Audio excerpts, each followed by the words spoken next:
अरे मोहब्बत के छुरी से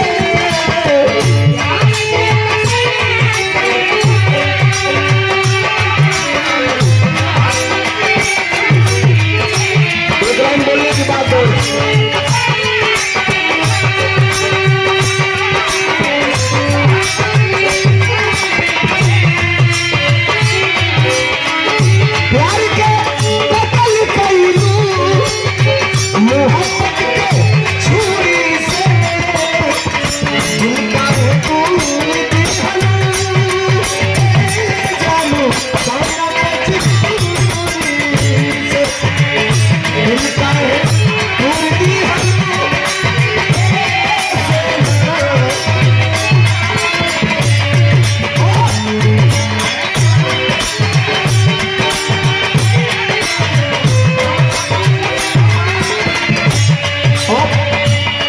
चेक करिए। हेलो हेलो हेलो, जमाना एडवांस हो गई। ये फेसबुक पर रील देख के पत्नी हमारी कहती थी कि आप रील नहीं बनाते। हमने कहा हमको बनाने ही नहीं जाता। कसम भगवान बता रहे हैं। कल रात को जब मैं बाहर से आया, लखनऊ से हम थे और एक प्रवीण का जो लड़का मेरे साथ रहता है, तो नए वाले मकान में हम लोग बैठे थे तो पत्नी मेरी बैठ गई और कहीं देखिए रील कैसे बनाया जाता है। हमने कहा आपको कैसे पता? तो कहीं हम जानते हैं। तो मोबाइल में कल रात को हमको उन्होंने बताया कि रील ऐसे बनाया जाता है। और ये 30 सेकंड वाला डली, दोनों चल गए 30-40 हजार से ऊपर। और रास्तों में आओ अपने एक दो को सीख लेंगे हम बनाना चाहते। थोड़ा सा जमाने के हिसाब से आपको ढलना पड़ेगा। रजनीगंधा जी उस महिला का नाम है, रजनीगंधा उस व्यक्तित्व का नाम है, विरहा जगत की। सुनिए, भाषा जरा समझिएगा मैं क्या कह रहा हूँ। सुनिए गाना जो मैं आपको सुना रहा हूँ। दोनों नाच के, गा के, हिला के, रुपया लेके चल गई, कोनो बहुत बड़न बात ना होला। 99% लोग वही कर रहे हैं। हम लोग जो दोनों लोग गाएंगे वो सामाजिक दर्शन होगा, दर्पण होगा, मोबाइल में रिकॉर्ड करेंगे, अगर अपने घर ले जाएंगे। बेटी होगी अगर आपकी 25 साल की, और उस बिटिया से कहेंगे कि मैं बिरहा में गया था और देखो रजनीगंधा और धर्मेंद्र सोलंकी की गीत रिकॉर्ड करके लाया हूँ। अगर वो वीडियो और ऑडियो उसके सामने सुनाएंगे तो आपको कहेगी कि पापा आज के नए जनरेशन पे ये करारा तमाचा है, वो चीज मैं गाने जा रहा हूँ। ये नहीं गाऊंगा कि आप किसी के सामने सुना नहीं पाएंगे और दिखा नहीं पाएंगे। मास्टर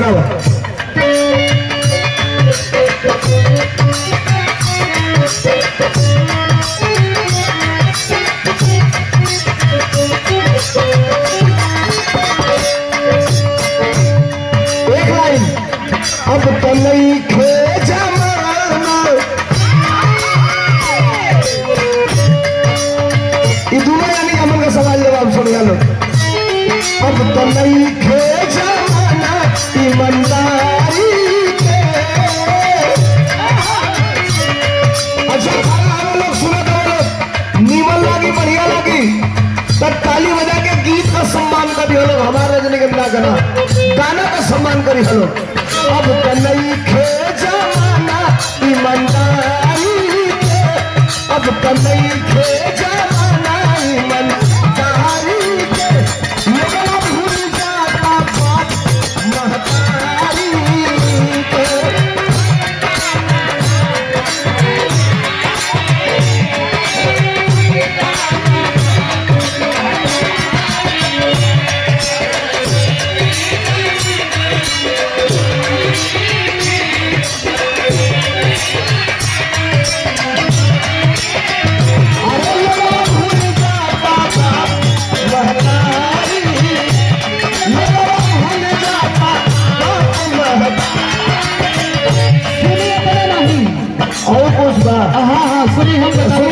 देखिए सामाजिक दर्पण हमने गाया ना कि अब तो नहीं जमाना ईमानदारी के, लोगों भूल जाता बाप महतारी के।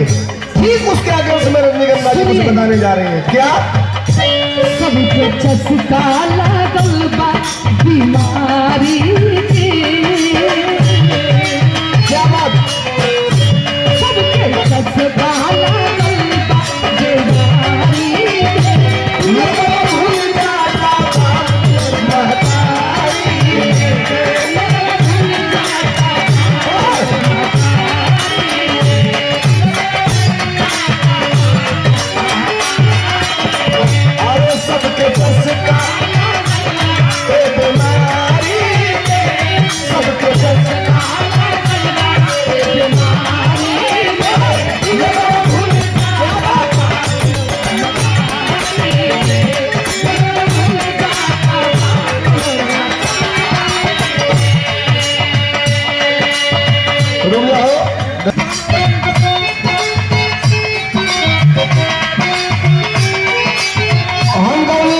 नइखे जमाना ईमानदारी के, लोगवा भूल जाता बाप महतारी के।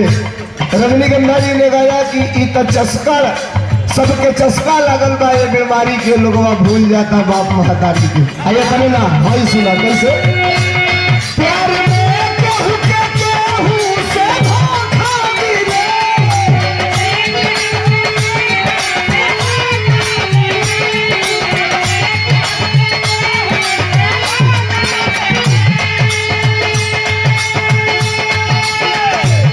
प्यार में केहू के केहू से धोखा मिले, केहू हंसे अरे केहू रोवे, केहू का देख चेहरा खिले। लाज शरम न बाटे, लाज शरम न बाटे दुनिया दारी के, लाज शरम न बाटे दुनिया दारी के। लोग भूल जाता बाप महतारी के।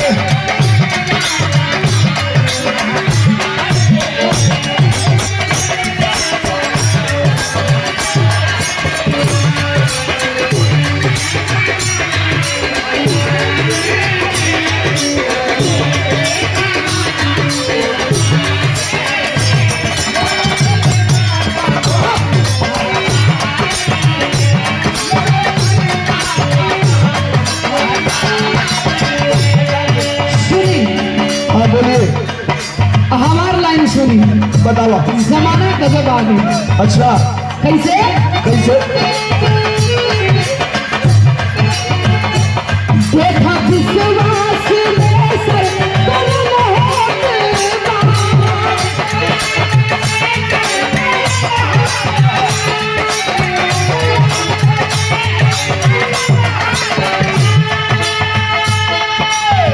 सुरेंद्र यादव 9 साल हो गया, 15 लाख के इंतजार में ये नंबर पटीदार रहा 2014 में। कुल काम उनको हम ही करी। 14 में करी कि देखिए मेरी फोटोवा कहीं पर एक बार का यह मत कलाए मतलब हर मेरी तुम्हारे काले वोट देने वाली 6 जनी भरे वाली जब 15 लाख मिले वाला बा 15 छके 90 लाख हो गई। एक मेरी तुम्हारी काले वोट ना दी देख ला आज 15 लाख जो होता लोग विश्वास में उनसे नहीं कटा दे। अगली लाइन। देखा विश्वास में सर कलम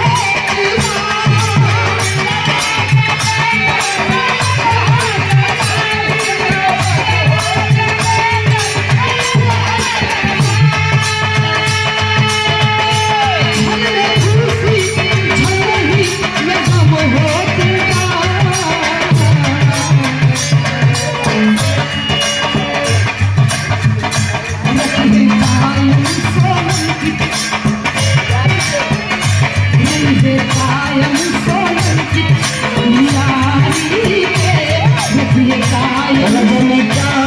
सोलंकी रही यारी